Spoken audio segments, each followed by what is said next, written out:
Welcome, dear learners. Dear learners, we are going to deal with the topic of space, practice and structure in detail in order to understand the concept of religion from the perspective of sociology.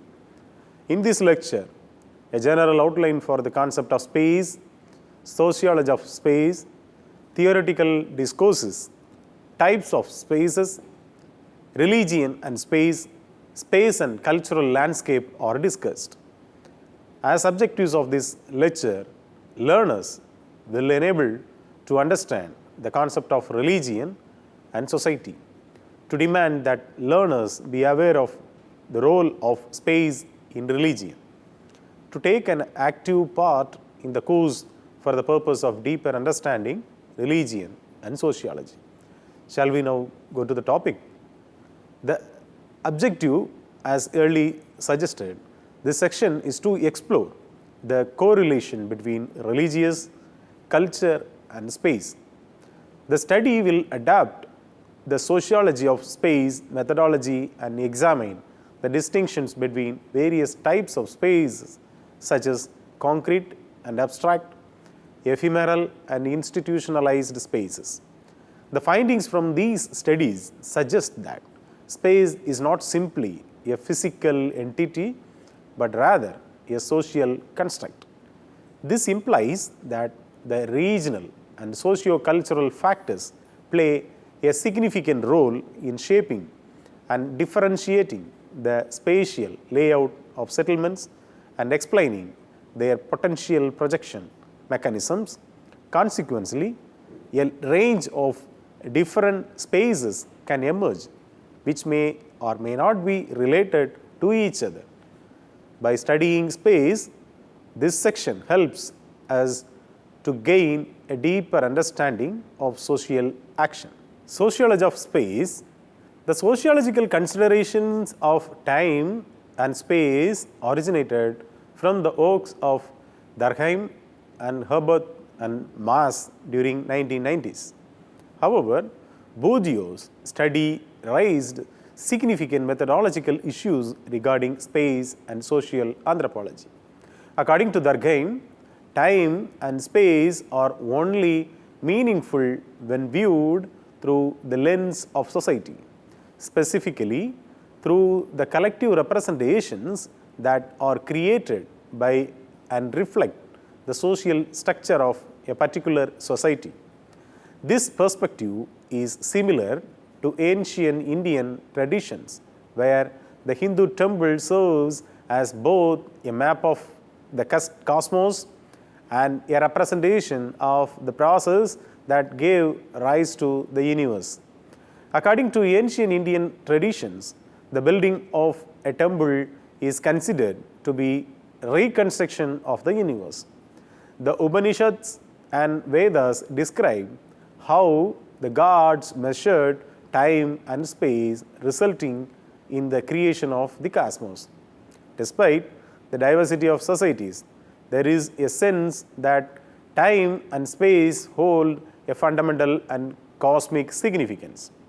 Arnold van Gennep's analysis of ritual structures situates them at the intersection of spatial and temporal dimensions in social life.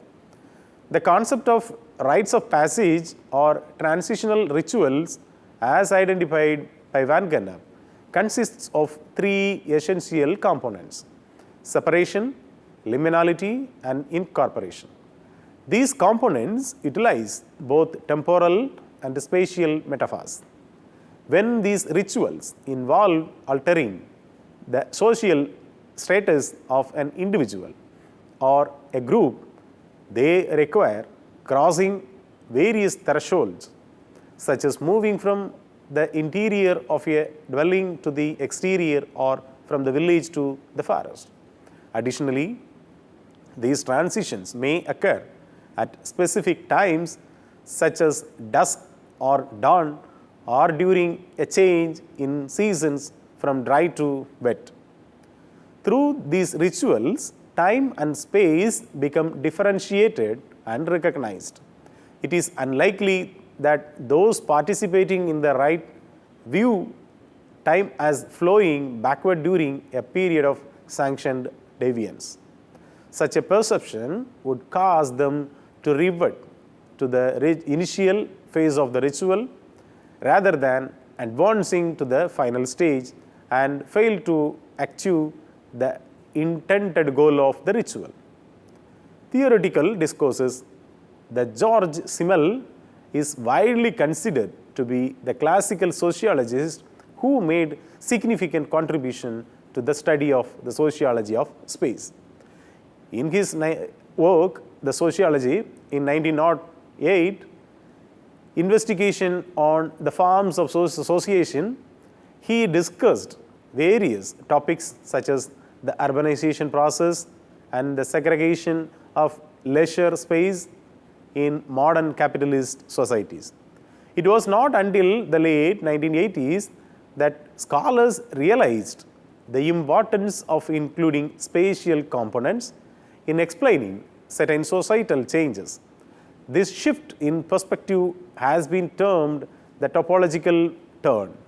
Focusing on the concept of space highlights how different organizational forms can be juxtaposed, whether at the micro level of everyday life or the macro level of nation states or the global community. The increasing interest of social sciences in space is primarily based on the theories proposed by sociologists, philosophers, and human geographers from English and French-speaking backgrounds. Two significant contributors to this field are Michel Foucault, who in his essay of Other Spaces announced the age of space, and Henri Lefebvre, whose seminal work, The Production of Space, forms the basis of spatial theory, which is further developed by David Hovey, Manuel Castells, Edward Soja, and others. Marxist theories of space focus on the structural determinants of space, such as capitalism or globalization and the resulting homogenization of space. On the contrary, the theory developed by Johann Habermas provides a means to comprehend the various aspects of live world and a more nuanced manner. Specifically, Habermas' notion of the life world, which emphasizes the importance of intersubjectivity, outlines how personal relationships shape values. This serves as a foundation for examining the connection between the personal sphere and other individuals as well as with God. In a more comprehensive examination of the life world, theories about space that are influenced by post-colonial discourse concentrate on the diversity of spaces. Helmut Berking also challenges theories that suggest the world is becoming increasingly homogeneous due to globalization, which he calls globocentrism. He opposes this by highlighting the uniqueness and significance of local knowledge resources in shaping specific and different places. Berking contends that local contexts form a type of framework or filter through which global processes and globally circulating symbols and images are adapted and thus gain meaning. Recently, post-colonial discourse perspectives have gained more attention. Doreen Massey and Helmut Berking, unlike neo-Marxist theories of space, emphasize the heterogeneity of local contexts and the connection between our knowledge about the world and particular places. Martina Low introduced the notion of a relational spatial model which examines how space is created in processes of perception, memory, or imagination to reflect societal structure, focusing on the ordering of living entities and social goods. This concept is based on Anthony Giddens' theory of structuration, which low extends into a duality of space. The key concept is that individuals are social agents who produce spaces in their actions. But these actions are influenced by economic, legal, social, cultural, and spatial structures. Spaces are therefore both the outcome of action and also structure action, meaning that spaces can either enable or restrict action. Now we will look into the types of spaces. The concept of religious spaces encompasses more than just physical sites created through architecture, art, and liturgy. It can also include entire complexes of buildings, religious landscapes, and even the imaginary aspects of the afterlife. To analyze these spaces, one can use various categories, often binary, such as public, private, open, closed, accessible, inaccessible, visible, invisible, concrete, abstract or virtual, this life, next life, sacral, profane.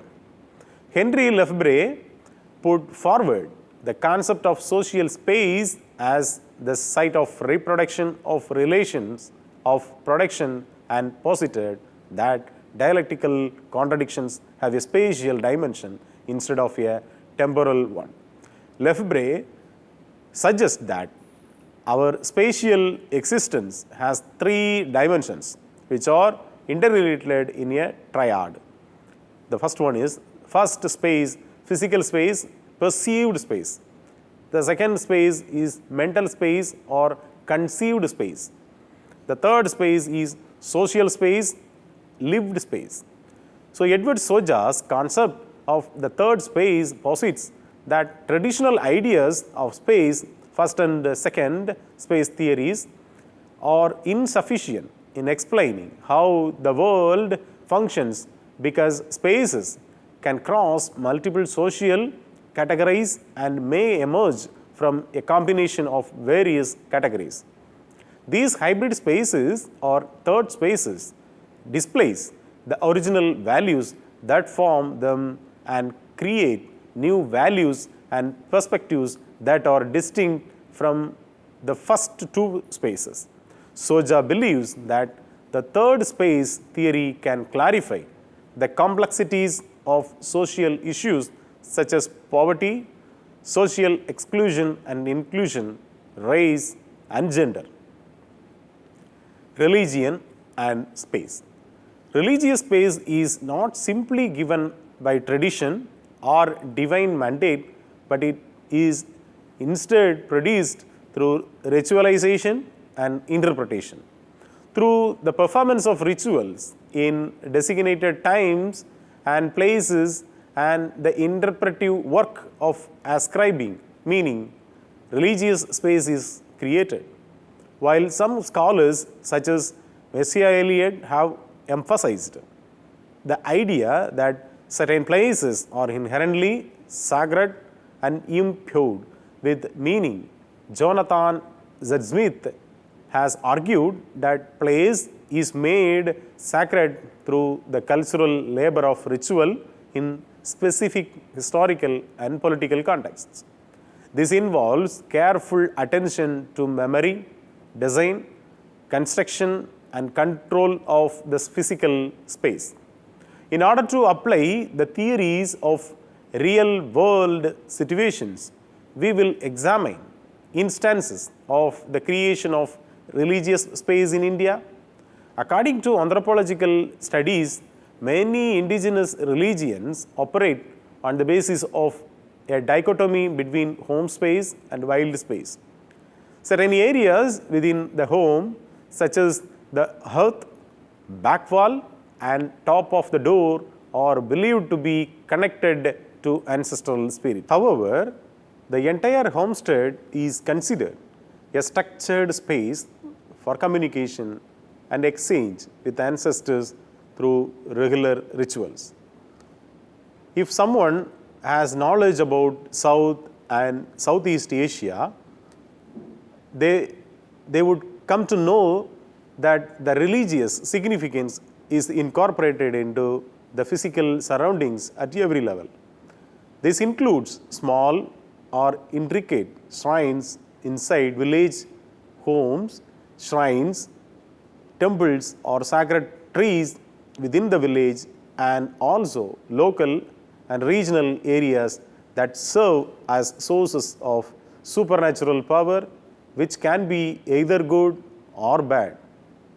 The act of walking around a specific area, known as circumambulation, is a human endeavor to either establish or observe what Messiah Eliot referred to as sacred space.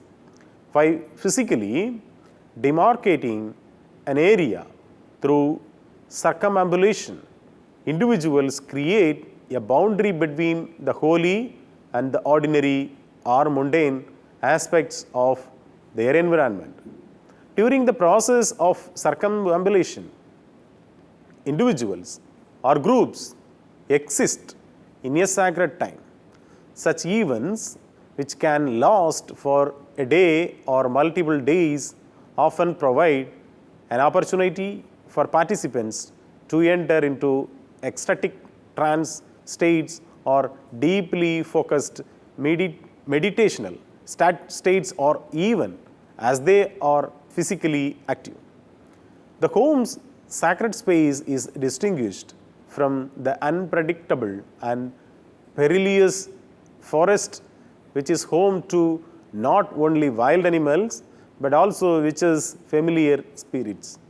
Thus, rituals must be performed to maintain the home's sacred space by invoking ancestors and warding off witches who draw their power from the wild space. While it is uncommon, instances of sharing religious space have been observed in other historical contexts. In Palestine, during the 4th century, the shrine of the sacred oak at Mamre was a site where Jews, Christians, and pagans performed regular rituals and engaged in intensive interpretations. According to Jews' tradition, Mamre was where 3 angels visited the patriarch Abraham, while Christians believed that it was where Christ, the second person of the Trinity, appeared in the world.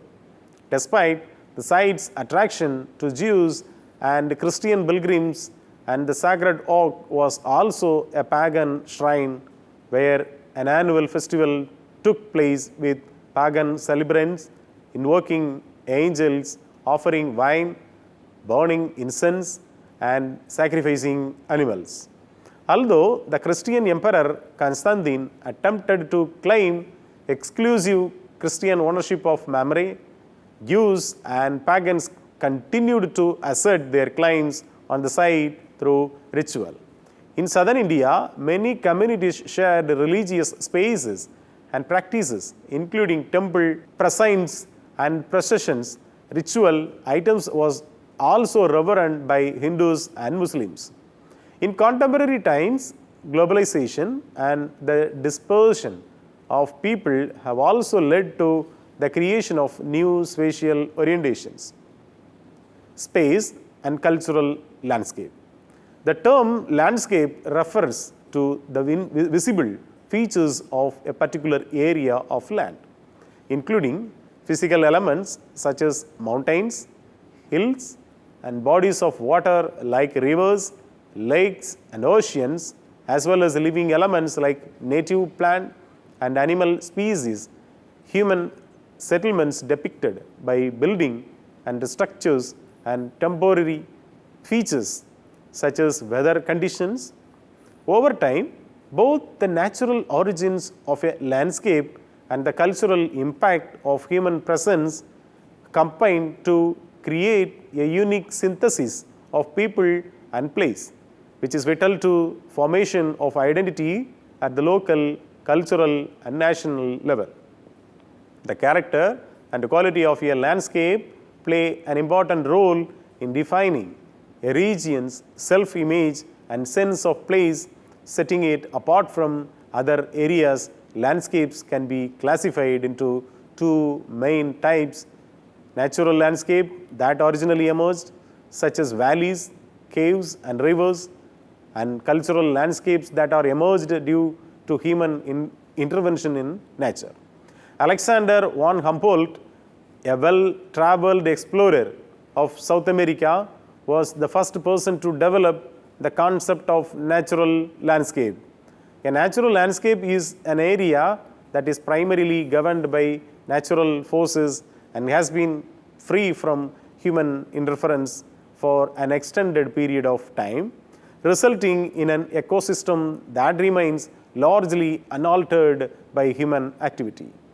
To be considered an intact natural landscape, both living and non-living elements must be able to move and change freely without human influence. It is important to note that the non-living elements are what differentiate a natural landscape from a wilderness. A wilderness is an area where natural processes are free to operate without human intervention. On the other hand, a cultural landscape reflects how humans have interacted with and transformed their environment over time. It represents the significance of the natural features and built structures and their interaction. The United Nations Educational, Scientific and Cultural Organization, in short UNESCO, defines cultural landscapes as the result of the combined works of nature and humans. They demonstrate the historical evolution of human society and settlement, influenced by the physical limitations and opportunities presented by the natural environment, as well as external and internal social, economic and cultural forces. Thus, cultural landscapes are geographic areas that display distinct characteristics or represent the values of a society due to human interaction with the environment.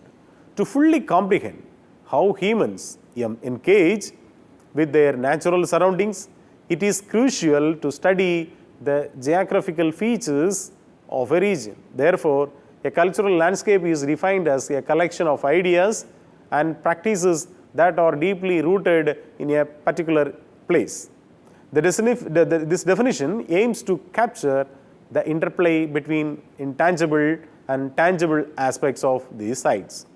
Throughout history, humans have been reliant on the environment in which they live from ancient times to present day. As a result, a relationship between humans and their surroundings has existed since the beginnings of human civilization. This connection between humans and the environment has played a significant role in the emergence and evolution of various cultural practices in different environmental regions. Humans have complex and long-standing connections with their surroundings. The term cultural landscape refers to a landscape that is identified by its spatial, symbolic, or physical relationship to a particular cultural group or groups that interact with it. A cultural heritage landscape is a geographic area that has been altered, impacted, or imbued with spatial meaning by people and is deemed significant to the particular community. It may be linked to a significant historical event, activity, or group of people, reflect larger patterns of history, or possess other cultural or aesthetic values. It may be appreciated for its intentional design, evolved qualities, or symbolic associations. People residing alongside rivers view them as an integral aspect of their existence The utilization of land, modes of transportation, and economic considerations in these areas are influenced by the natural resources and characteristics of the region.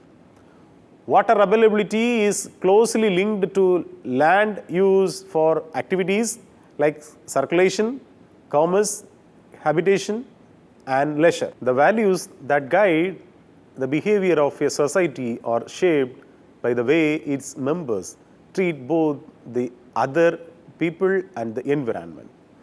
Within Hinduism, the belief in the sanctity of nature is evident in its religious scriptures.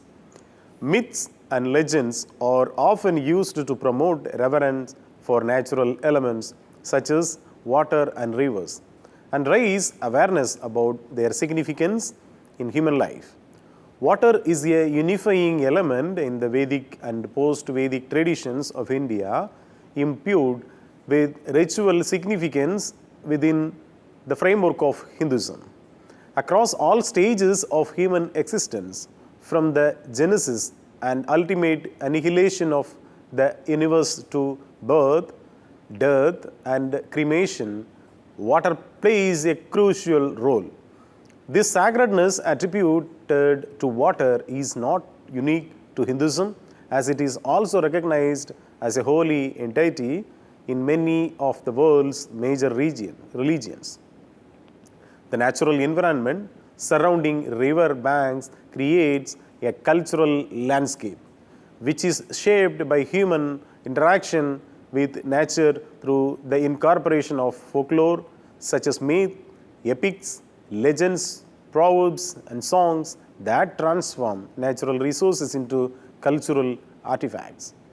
The communities have developed a sacred connection to water and its usage through the construction of shrines and temples where they perform rituals and ceremonies at specific intervals.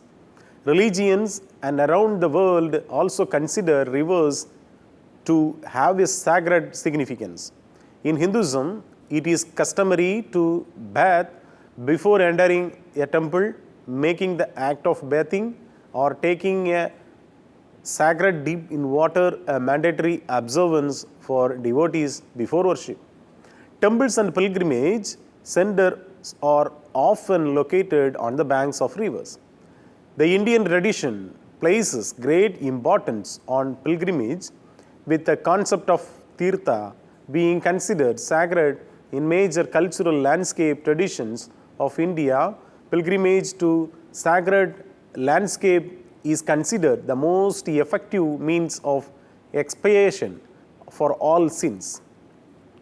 Many of these sacred spaces in India are situated on the banks of the rivers or at the confluence of rivers.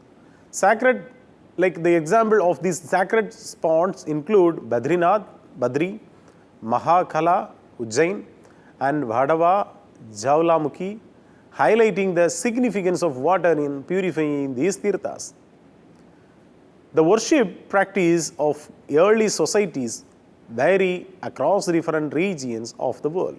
However, a common form of worship is the veneration of a nature. For the human race, worshipping natural wonders was seen as crucial for their survival. The different ways of practicing nature worship are deeply ingrained in the cultural traditions of various folk communities. The worship of trees as part of nature worship has been a custom among ancient pre-agrarian societies who believed that trees were inhabited by sacred spirits. Sacred groves are areas of natural vegetation that are believed to possess supernatural power. These groves can range in size from just a few trees to entire forests spanning several kilometers. They are present in various religious beliefs across Africa, Asia, Europe, Australia, New Zealand, Polynesia, and the Americas. In India, nature worship has been a tradition since ancient time, and sacred groves are an important aspect of the village and landscape. Many groves have shrines within them, as it is believed that the power of the gods and goddess resides in the trees. In different regions of India, sacred groves are known by different names such as Dev in Madhya Pradesh, Saranas in Bihar, Devarahati in Maharashtra, Serna Dev in Jharkhand and Chhattisgarh, Orans in Rajasthan, Devarahadu or Siddharvana in Karnataka, Kovilkadu, Tirunandavanam in Tamil Nadu, and Kavu in Kerala, like I earlier mentioned. These groves are dedicated to different gods, goddesses, animals and spirits. It is believed that these groves are under the protection and control of the presiding deity, and harming the vegetation or animals in the grove would incur the deity's wrath. Many communities consider trees as sacred entities and have developed beliefs and customs to safeguard the sanctity of these trees and their surrounding areas. Dear learners, so far we have discussed the space, practice and structure with the concepts of space, sociology of space, theoretical discourses, types of space, religion and space, and cultural landscape. I hope you enjoyed this session with much more information on space, practice and structure. Thank you and all the best.